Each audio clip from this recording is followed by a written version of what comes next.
Comme je t'avais montré là. Donc, tu veux, c'est l'église. Hein? Pour le moment, il y a rien à te dire. Que Dieu te bénisse. Que Dieu bénisse ce peuple de Dieu. Je vous remercie d'abord ce matin pour la grâce que vous avez ce matin. Là où vous êtes dans vos demeures, je voulais d'abord vous dire que Dieu vous bénisse. Que Dieu vous comble richement. Je vous avais promis qu'il y aura déjà des moments d'exhortation et de prédication. Et ce matin, je suis venu encore vous donner un message par la grâce du Seigneur Jésus-Christ. Comme je l'ai dit l'autre jour, c'était samedi passé, je vous ai dit que c'est le Seigneur qui parle. Nous ne sommes que les instruments. J'ai prié Dieu ce matin de me canaliser dans l'esprit afin que vous puissiez saisir quelque chose. Parce que je vois même pendant quelques vidéos que nous avons projetées, il y a déjà des réactions, il y a des abonnés. Merci pour votre confiance. Et ma prière, c'est que le Seigneur ne fasse pas introduire quelque chose de ma pensée, mais que l'esprit et le côté droit de l'Éternel puisse vous apporter la vie. Que Dieu bénisse vos réveils matinal et que vous puissiez vous réveiller sous la présence du Saint-Esprit. Shalom. Maintenant, ce matin, j'aimerais parler sur le raisonnement est l'ennemi de la foi. Le raisonnement est l'ennemi de la foi. Le raisonnement est l'ennemi de la foi. J'aimerais d'abord lire le prophète William Marion Branham dans la brochure Le conflit entre Dieu et Satan. J'aimerais écouter ce que Branham dit ici. Branham dit ici, il parle dans la brochure conflit entre Dieu et Satan. Voilà, c'est ça. J'ai lu la page 11, paragraphe 63 jusqu'à 67. Branham dit ici, paragraphe 63, Satan en Éden, la première fois quand il a lancé ses attaques pour attaquer la personne, comme il savait que les enfants de Dieu étaient à l'abri, fortifiés par cette parole. Alors Satan a attaqué la parole, vous voyez. Il n'a pas du tout attaqué l'être, il a attaqué la parole. Paragraphe 64. Regardez comme il est sournois, ce lézard. Voyez-vous ce qu'il fait aujourd'hui, premièrement. Il ne peut pas s'avancer en disant quelqu'un est bien. Ce n'est pas une bonne chose, c'est une bonne personne, voyez-vous. Mais la seule chose qu'il cherche à faire, quelle que soit la bonté de la personne, c'est d'amener celle-ci à nier cette parole. Voilà la seule chose qu'il veut faire. Vous amener à nier cette parole. Paragraphe 67. Donc Satan a essayé d'attaquer la parole dans le jardin d'Éden. Alors, il lui a fallu utiliser quelque chose qui, pour l'être humain, serait plus attrayant que cette parole. Voyez-vous? Il lui fallait quelque chose qui serait pour l'être humain plus attrayant que la parole. Savez-vous ce qu'il a utilisé? Le raisonnement. C'est ce que nous appellerions tout simplement le bon sens. Voyez-vous? Alors c'est ce qu'il a utilisé. Il a réussi. Donc c'est ce qu'il a utilisé tout le temps. Mais Dieu ne peut rien donner d'autre que sa parole. Parce que c'est ce que lui, il a choisi au départ. Et quand Dieu prend une décision, ça doit rester comme ça pour toujours. Satan a utilisé les raisonnements, il a attaqué la parole, il a embranlé Ève et l'a fait sortir du chemin, c'est vrai, par des raisonnements, le raisonnement humain. Ça, c'est le prophète William Marion Branham qui parle. Et William Branham vient après de parler quelque chose de très très important au peuple de Dieu. Il dit, la première chose que Satan va d'abord vouloir faire, Et la première chose que Satan cherche de faire dans un enfant de Dieu, c'est d'abord amener l'enfant de Dieu à nier la parole, à nier les promesses, à nier ce qui est écrit. Et Branham vient après nous dire tout à l'heure que c'est de cette manière-là qu'il a fait sortir Ève de la volonté de son abri. Parce que Branham a dit que Dieu nous met sous son abri. Au jardin d'Éden, Ève était sous son abri. Adam était sous son abri. Vous remarquerez que Satan est venu. Satan n'est pas venu par les miracles. Non. Satan est venu par la parole. Et Branham vient après nous dire que c'est Dieu, Satan n'attaque pas l'être. Donc ça veut dire parler que l'individu. Mais il attaque la parole que l'individu possède. Testez la personne si la personne est assise dans la parole. Et si vous vous souvenez, vous lisez la Bible, après 40 jours, 40 nuits de jeûne de Jésus-Christ, Satan est venu. Il n'est pas venu par un feu. Il n'est pas venu par plusieurs choses. Mais Satan est venu par la parole. Branham dit que c'était la guerre de la parole. Parole contre parole. Il a projeté la parole, qu'il est écrit que si tu te plonges, tu t'allonges, tu sautes, tu te plonges, tu sautes de cette montagne, il est écrit que les anges vont te protéger. Mais Jésus a répondu aussi par la parole. Il a dit à Jésus, il faut m'adorer. Jésus a dit que je ne peux pas l'adorer. On adore que le Seigneur Dieu seul. Vous remarquerez que si Jésus-Christ n'avait pas la parole en lui, c'est que Satan avait oublié, c'est parce qu'il ne savait pas que Jésus-Christ était la parole faite chair. Oh Seigneur, merci. Il ne savait même pas que Jésus-Christ était lui-même la parole. Parce que Jésus-Christ était la parole manifestée humaine.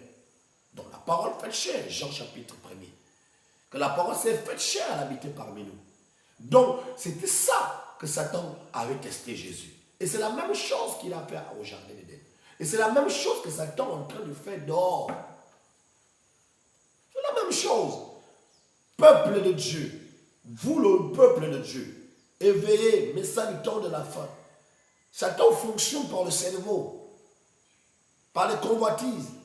Branham a dit que Satan essaie toujours d'éloigner l'homme de Dieu. Il y a plusieurs manières de raisonner avec la parole. Il y a la manière raisonnement. Branham a parlé du raisonnement. Effectivement, c'est ça le problème aujourd'hui. Il est écrit, vous le voyez avec vos yeux, mais vous voulez amener votre argument. Ça, c'est raisonner. Il est écrit, on vous montre les versets bibliques. Au lieu de croire à ces versets bibliques, parce que Branham a dit, Satan vous amène d'abord à nier. Nier veut dire raisonner, dit Branham. Il vous amène d'abord à raisonner, à nier la parole. Et quand il vous amène à nier la parole, parce que la parole de Dieu, c'est le garde-fou. La parole de Dieu, c'est la protection. La parole de Dieu, c'est quelque chose qui te garde. La parole de Dieu, c'est quelque chose qui te garde, c'est une armure. Et le diable, c'est que si pour t'atteindre, la seule chose que Satan fait d'abord, c'est de t'enlever cette armure-là. C'est à cause que Jésus-Christ a dit tout à l'heure, Branham a dit tout à l'heure, que c'est un abri. Ève et Adam, ils étaient sous l'abri. Mais Satan ne pouvait pas les atteindre tant qu'ils étaient sous l'abri. Mais la première chose que Satan veut faire à Ève, Branham dit que Satan ne pouvait pas venir si le mari était là, Adam. Satan dit que, Abraham dit que Dieu, Satan a attendu. Il a attendu, il attendait que Adam s'éloigne. Et quand Adam s'éloigne, parce que c'est Adam qui avait la parole, c'est Adam qui protégeait Ève. Et quand Satan a vu que Ève et Adam est parti, et comme la femme c'est un produit dérivé, malgré les onctions, malgré quoi, il y a un niveau où elle ne peut pas supporter, Satan lui a séduit. Vous remarquerez, peuple de quatre coins de la terre, Satan a pris des écritures. Il est écrit. Vous voyez, donc Satan connaît la parole. Il est écrit que si vous touchez, vous mangez ça, vous deviendrez comme lui. Donc il a amené Ève à nier la parole, à tordre la parole, et dès que les deux éléments-là sont touchés, ou bien tu as avalé ça, par le venin du diable, automatiquement, tu t'écartes de la volonté de Dieu. Et quand tu t'écartes de la protection de l'abri du Très-Haut, automatiquement, quelles que soient tes prières, quels que soient tes jeûnes, même si Ève priait au moment qu'elle avait, parce que quand Ève a fait ça, peuple de Dieu, c'était les feux et les figures. Il n'y avait plus à dire quand il faut revenir en arrière. Parce que les lois de Dieu fonctionnent. Dès que tu brises ça, c'est un jugement. Les lois de Dieu, c'est comme ça. C'est à cause qu'il existe sur la terre des avocats. Et Romains chapitre 13 nous dit qu'ils ont été institués par Dieu. Les avocats travaillent pour Dieu. C'est ce que la Bible dit. Donc, peuple de Dieu, vous devez comprendre ça. Satan n'est pas puissant, dit Branham. Satan fonctionne par les stratégies. Il joue avec le cerveau de l'homme. Il joue avec la manière. C'est pour ça qu'aujourd'hui, nous avons dans les églises peu de miracles. Beaucoup de chrétiens n'ont pas de stabilité. Parce que Satan est présent des éléments. Il veut d'abord t'amener à nier. Il sait qu'il est écrit que tu ne convoiteras pas. Mais lui t'amène à convoiter. Dès que tu brilles, tu ne crois pas à ce qui est écrit, automatiquement tu commences à convoiter. Et dès que tu commences à convoiter, automatiquement tu tisses une alliance avec lui. Et quand tu tisses une alliance avec lui, c'est terminé. Tu peux faire. Il y a des gens qui prient dans les églises. C'est là où on parle de la confession. Qu'il y a certaines guérisons qui se manifestent par la confession. Et s'il n'y a pas la confession, Satan te bloque par la loi du silence. Parce que le silence, Satan te bloque, il ne t'amène à ne pas à confesser. Donc je reviens sur mon sujet en disant, merci Jésus, que Satan sait que la parole de Dieu elle est vraie. La Bible dit que toute chose passera, mais la parole ne passera jamais. La Bible dit qu'elle est sortie, elle accomplit le but. Satan connaît le pouvoir de la Bible. Il connaît le pouvoir de la parole. Mais il va vous amener à nier. Il va vous amener à raisonner. Donc j'ai monté mon sujet que le raisonnement est l'ennemi de la foi. Tu ne peux pas avoir la foi si tu raisonnes. C'est impossible. Tu ne peux pas arriver très loin, malgré les églises bombées, malgré les dimanches où vous êtes habillés, c'est bien. Mais à l'intérieur de ce groupe, il n'y a qu'une minorité qui croit réellement. Mais dans l'Amérique, ce qui s'est passé en Sodome et Gomorrhe, où la femme de Lot et lui-même, et les deux filles de Lot sont sorties de Sodome et Gomorrhe, Branham dit que c'est ce qui s'est passé là-bas, la même chose se passera en ces temps de la fin. Et il parle dans la brochure 1 sur 1 million, que s'il y a 8 qui seront sauvés, vous devez croire vous-même qu'à l'intérieur, il serait parmi les 8 qui seront sauvés. Donc vous comprenez que l'histoire que nous parlons, la Bible que vous voyez là, la parole de Dieu, c'est la foi. C'est la foi. C'est la foi. Même ce que je suis en train de vous parler, même les lois de Dieu là, même un chrétien qui ne prie, un homme qui ne prie même pas, s'il saisit même ce que je suis en train de parler, il fera des exploits. Il vous amènera à nier. Plus l'augmentation de la douleur, plus tu t'inquiètes. Est-ce que Dieu est avec moi? Est-ce que Dieu vraiment me connaît? Est-ce que Dieu vraiment, est-ce que c'est là où il veut t'amener? Oh Seigneur, peuple de Dieu, soyez bénis là où vous êtes. C'est là où il veut vous amener. Satan veut vous amener à parler de cette manière. Est-ce que ce qu'on m'a fait là, ça va marcher? Est-ce que c'est là où nous tombons? Pasteur, brebis ou quoi que ce soit, le raisonnement est l'ennemi de la foi. Il vous amènera à nier d'abord la parole. Il touchera votre cerveau, votre mémoire, si vous conseillez votre pensée. Il y aura la guerre à l'intérieur. Est-ce que vraiment c'est vrai? C'est là où nous voyons beaucoup dans les gangas, d'autres chez les marabouts en cachette, des chrétiens, parce qu'ils ne sont pas stables. La Bible dit que Dieu met l'homme sur la balance. Voilà le sujet que j'avais ce matin. Quelle est cette exhortation? Des choses qui vous arrivent sur la terre, vous arrivent pour un test. Branham dit, un fils de Dieu doit être testé. Et Branham dit que c'est les tests qui font d'un enfant de Dieu un vrai chrétien. Des choses qui vous arrivent, c'est normal, pas c'est écrit.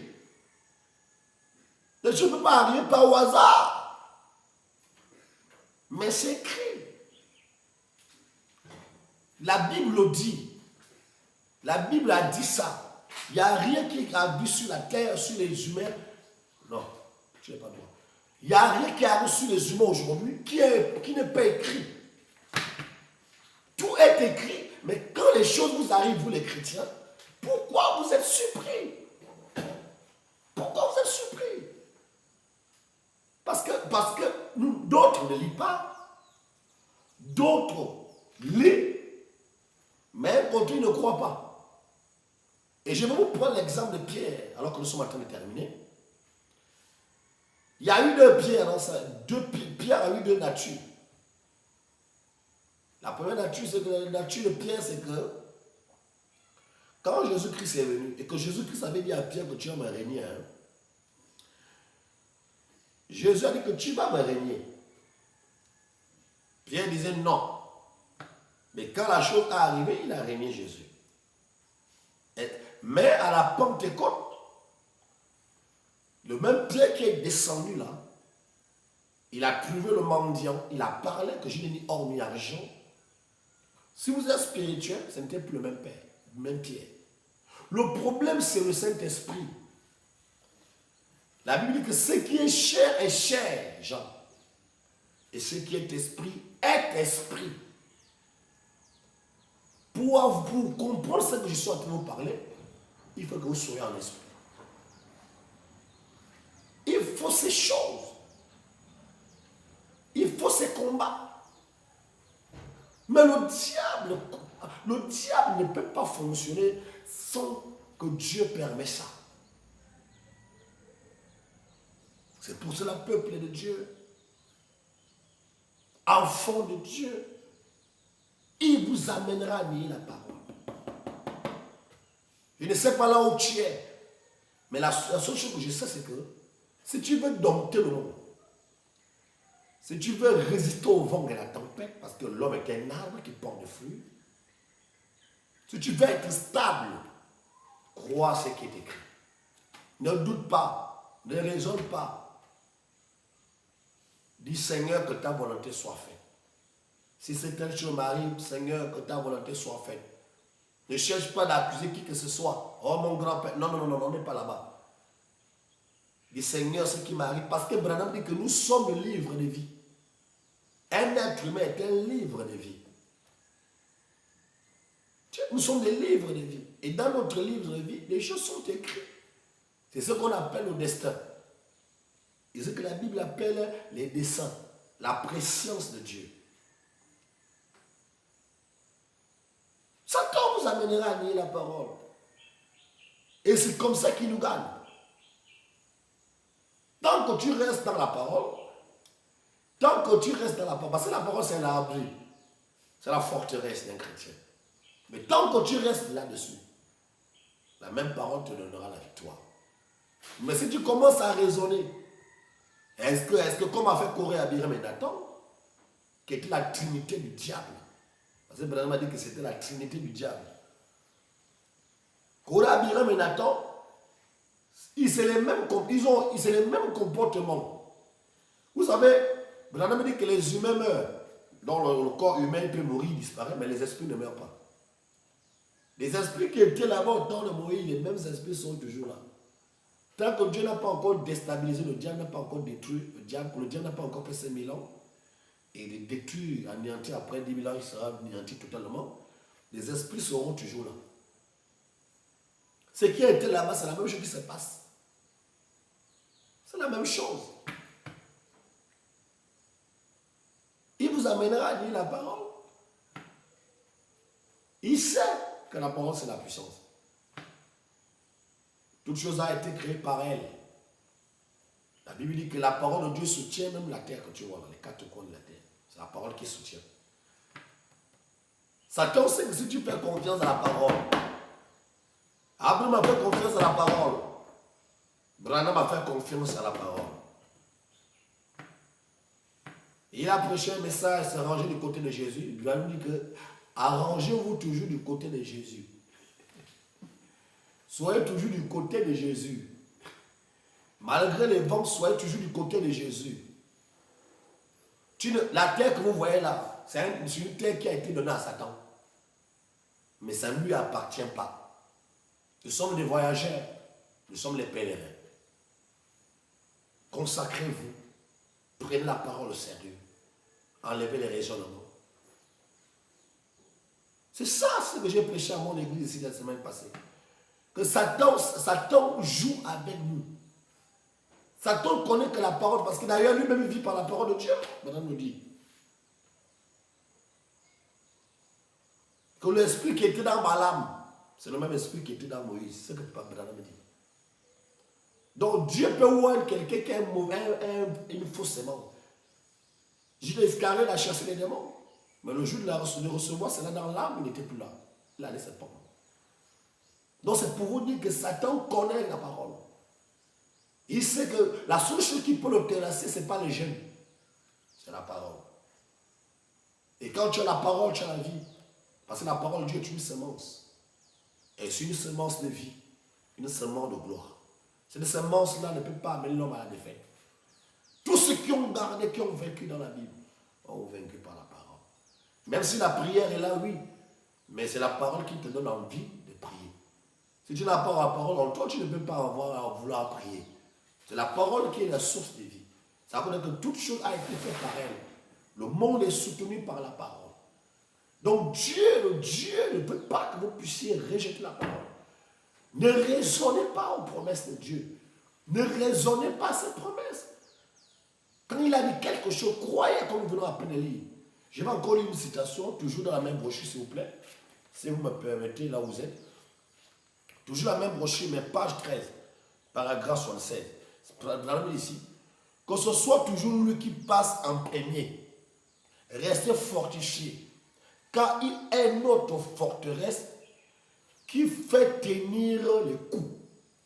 Donc quand le diable nous bombarde là, même si toi tu ressens ça, il dit que c'est lui qui reçoit les coups. Et les coups là, c'est le paction sur le sang de Jésus-Christ. Je continue toujours pour terminer. Il dit ici, toujours page 13, c'est rangé du côté de Jésus, paragraphe 77, il dit, mais savez-vous qu'il faut d'abord passer outre pour croire le mensonge du diable. Donc le diable t'amène d'abord à croire autre chose pour croire à son mensonge. Donc il t'amène d'abord à croire quelque chose que lui il a établi pour que tu sois connecté à lui, que toi-même tu deviens menteur. Il dit ici, pour croire au mensonge du diable, savez-vous qu'il faut d'abord passer outre et nier la parole de Dieu avant de pouvoir croire le mensonge du diable. Avez-vous déjà pensé à ça? Il faut d'abord nier la vérité avant de pouvoir croire un mensonge. C'est vrai, il faut la nier. Voilà ce que Branham dit. Et pour terminer, mais là, paragraphe 72, il dit, elle est sortie derrière cela. Elle a perdu la bataille. Satan qui était dehors, il tirait sur ses cibles. Elle a dit, mais le Seigneur a dit, et il a tiré de nouveau. Elle a dit, mais le Seigneur a dit, alors il a tiré de nouveau. Il s'y prit d'une autre manière, mais le Seigneur a dit. Mais là, Satan s'est levé. Il a dit, mais une minute, si effectivement le Seigneur a dit ça, permettez-moi de dire quelque chose. Tu vois, tu n'es pas sage comme Dieu. Tu ne sais pas distinguer le bien et le mal. Écoutez, n'aimerais-tu pas être sage comme Dieu? Eh bien, a répondu elle. Je crois que oui. Peut-être quelque chose comme ça, je crois que j'aimerais bien connaître toute la sagesse de Dieu. J'aimerais connaître ce qui est bien, ce qui est mal.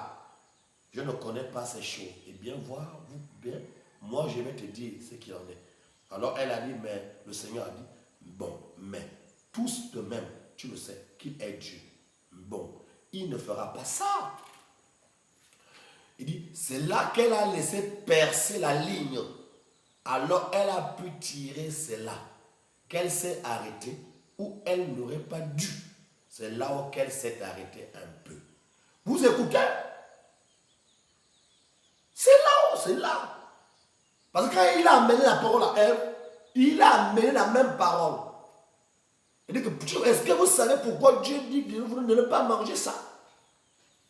Comme la femme, elle est destinée à mentir, à être trompée.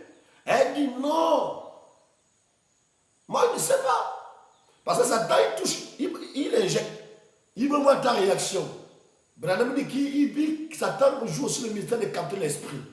Il a commencé à jouer avec l'esprit. Et c'est ce qui ne se passe dehors.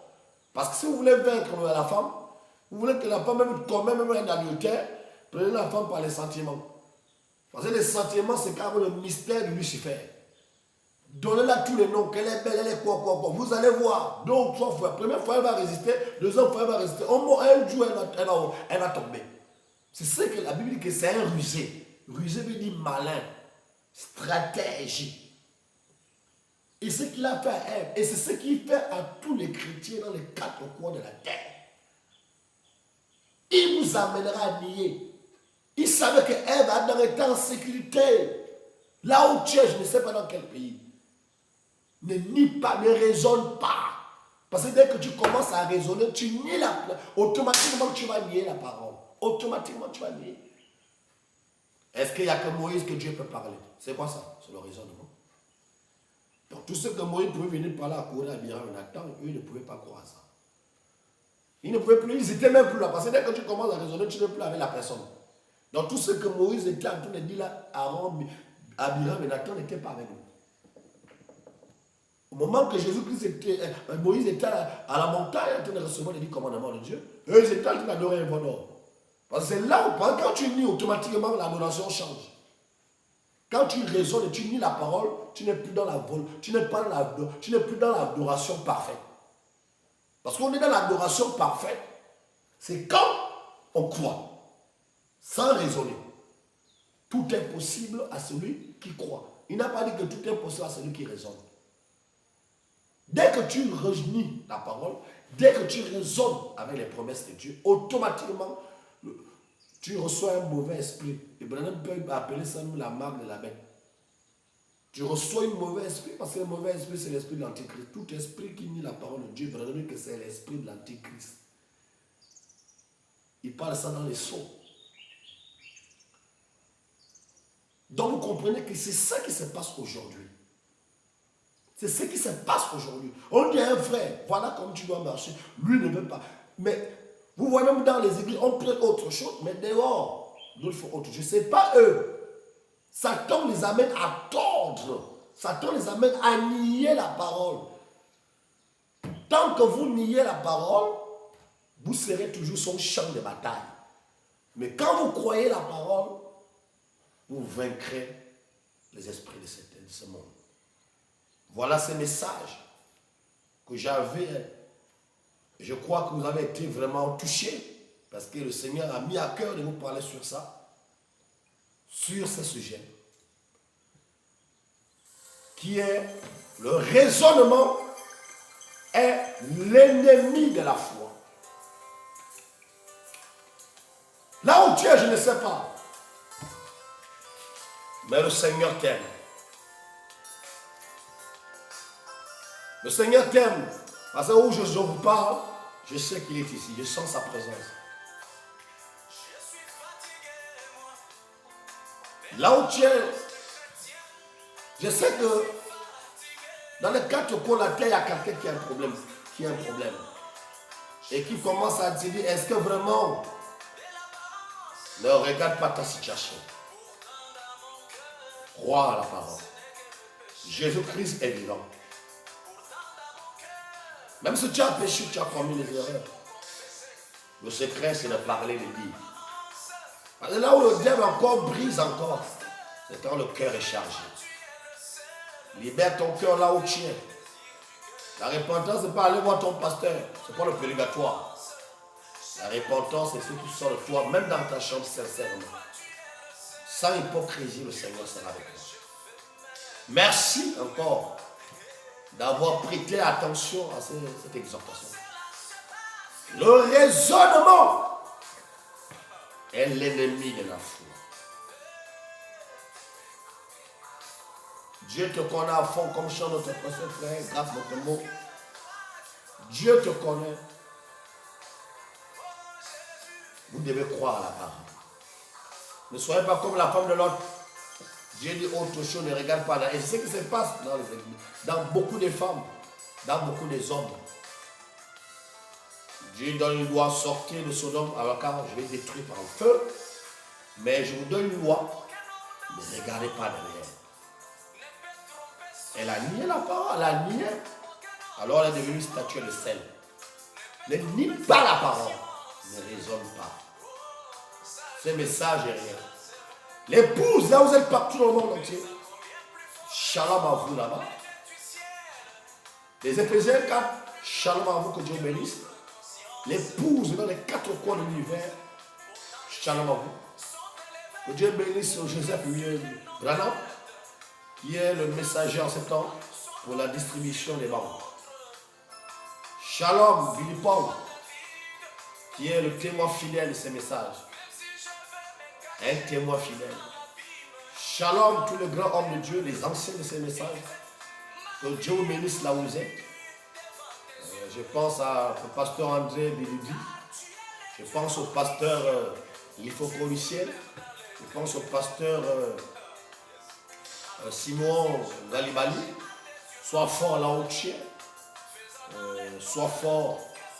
Je sais que ce n'est pas facile, mais le Seigneur est avec toi. Que Dieu bénisse tous les saints. Le pasteur Dioka, le pasteur Phoenix Zakola, le docteur Phoenix Zakola, le docteur Ngoma, le pasteur Andronicus. Que Dieu vous bénisse richement. Et que ce que je n'ai pas dans la tête, j'aimerais que le Seigneur puisse vous bénir. Vous gardez vous dans une longue vie. Que Dieu vous bénisse. Shalom. Nous allons prier. Nous allons prier. Je ne sais pas, peut-être que tu es malade. Seigneur, merci encore ce matin pour cette exhortation. Bénis l'épouse dans le monde entier. Tu nous as parlé sur la parole. Et la parole de Dieu est une épée à double tranchant. Ça frappe le peuple, ça frappe aussi le pasteur. Seigneur, ma prière, c'est que tu sois avec eux et que tu les gardes. S'il y a des malades, Seigneur, puisse les guérir. S'il y a de ceux qui sont dans les troubles, console leur cœur. Merci encore parce que tu nous as visités encore ce matin. Car sans ton esprit, l'homme va produire la mort. Mais merci pour ton assistance. Sois béni au nom de Jésus-Christ. Amen.